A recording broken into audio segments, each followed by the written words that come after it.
Red alert, third superpower enters NK escalation with massive wave of tanks. Tensions on the Korean peninsula just ratcheted up another notch or two as word has emerged of a third superpower massing military troops and equipment near the perennial hot spot. According to the UK Daily Mail, there are reports of the Russian military moving large amounts of tanks, armored vehicles, artillery, helicopters and troops toward the short but strategic border Russia shares with the rogue regime of North Korea on the east coast of Asia. The news, which was based on videos and local media reports of equipment moving by air, rail and road, came just days after similar reports emerged of the Chinese military massing troops, equipment and vehicles near their own much longer border with North Korea, and was thought to be in preparation of impending action against the internationally condemned communist regime. The biggest worry is said to be the potential for thousands, if not hundreds of thousands of North Korean refugees flooding north into China and Russia if the regime of Kim Jong-un is attacked. There are also worries that a strike against North Korea could trigger some type of nuclear accident or explosion, resulting in a radioactive cloud drifting into Russia toward the major military base and port city of Vladivostok, only 100 miles away from the border. Railway trains loaded with military equipment moving towards Primorsky region via Khabarovsk have been noticed by locals, Russian military veteran Stanislav Asinitsin said on Russian news outlet Primemedia.ru, according to the International Business Times. The video shows artillery systems that either support troops in assault or meet the aggressor. The movement of military equipment means that authorities of our country are keeping up with the situation, and take appropriate measures, he continued. If the situation worsens, especially related to military events, the armed forces of all the neighboring countries obviously monitor it more closely, and we are no exception. It is not the first time that North Korea has broken the peace in the region, that's why this situation deserves attention, Sinitsin added.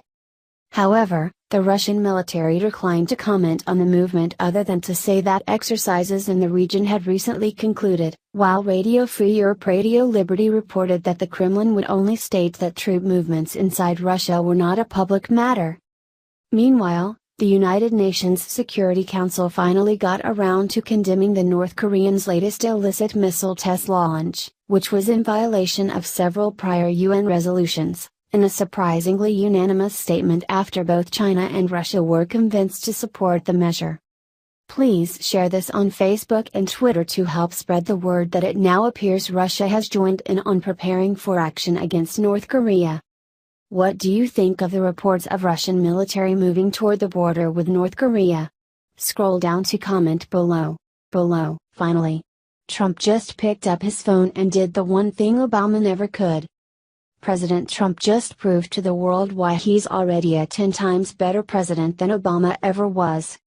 On May 1, 2014, a 30-year-old Egyptian-American humanitarian worker, Aya Hijazi, and her husband, Mohammed Hussein, were imprisoned by the Egyptian government while working with disadvantaged children in Cairo.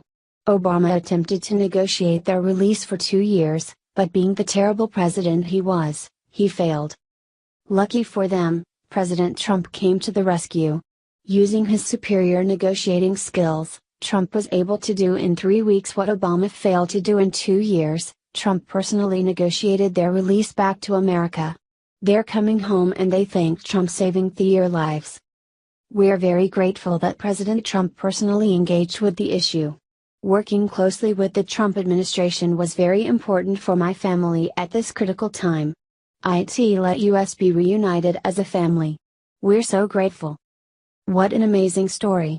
Obama never cared enough about these two wonderful people to actually commit to bringing them home. President Trump, however, loves the American people and proved he'll do anything for them. Share this on Facebook if you're thankful that President Trump is here to clean up Obama's mess.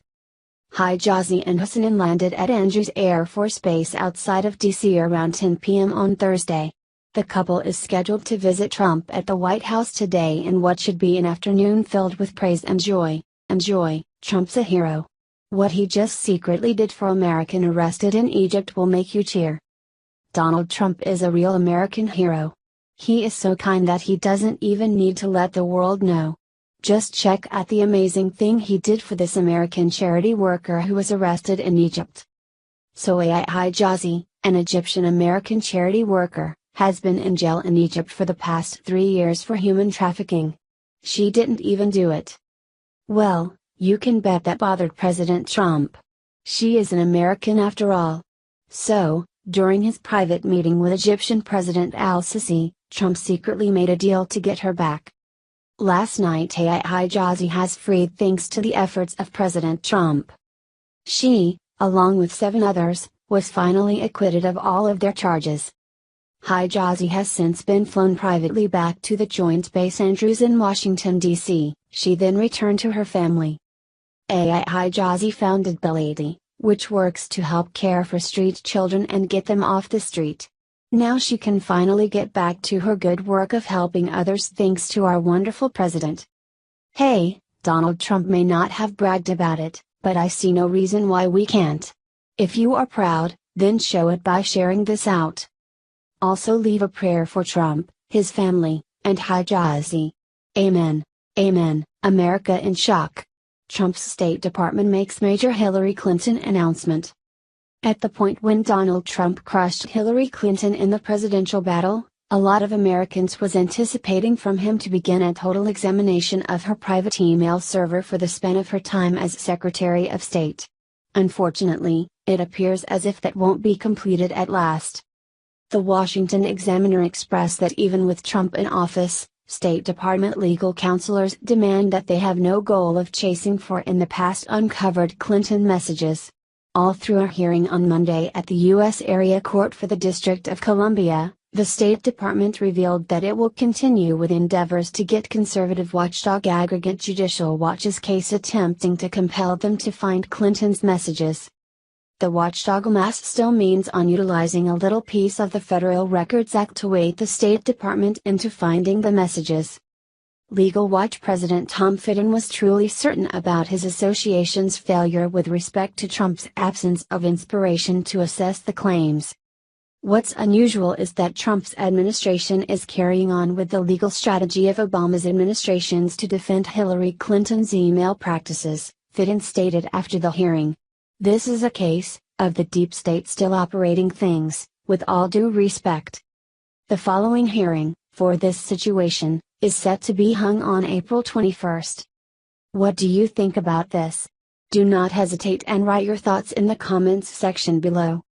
Share the truth, be patriots. Thank you for reading. Just in, Trump catches Muslims hurting American girls, makes them pay dearly.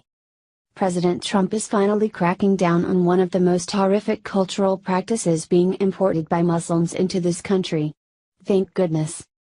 President Trump and the Department of Justice announced a new campaign to end the barbaric practice of female genital mutilation after a Muslim doctor was charged for the crime last week. Vibriat Bart. Jumana Nagrula is an American-trained doctor of Indian descent. She was born in America and her family is part of a Shia Muslim sect within India. Dr. Nagrula was charged on April 13 by Detroit police after they received a tip-off. She now faces a maximum sentence of life in prison. Police charged the doctor for mutilating the genitals of 2 American girls. The 2 7-year-old children were brought by their Somali mothers to have the procedure done. Other victims have been identified by police, who explained that Nagrula has performed the surgery on many young girls, aged 6 to 8, over the course of 12 years. Via BBC. The services of Nagrula were apparently in high demand as parents were driving their children in from outside of the state to have their daughters abused and tortured.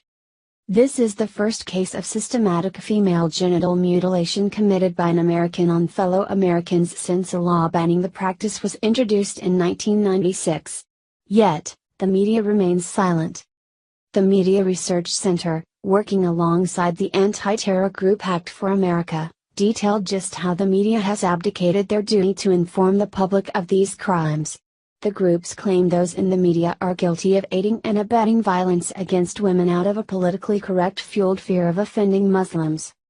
The big 3 news networks all refuse to report on the charges in their morning and evening news broadcasts. Print media published a few articles about the case, yet not one of them mentioned the religion of the doctor or the connection between Islam and genital mutilation. Although this issue is ignored by the media, the Trump administration is committed to protecting young girls, cracking down on those who mutilate them, and eradicating the barbaric cultural practice. The Justice Department estimates that over 500,000 young girls in America are the victims of female genital mutilation or are at high risk. We need to find the rest of the people who do this, with or without the media. Do you think this is happening in your neighborhood? Please share the story on Facebook and tell us what you think because we want to hear your voice. Breaking, North Korea just issued staggering new threat against America-Ashes. North Korea launched another round of aggressive rhetoric at the United States on Thursday as media reports indicated troops in both China and South Korea were on high alert.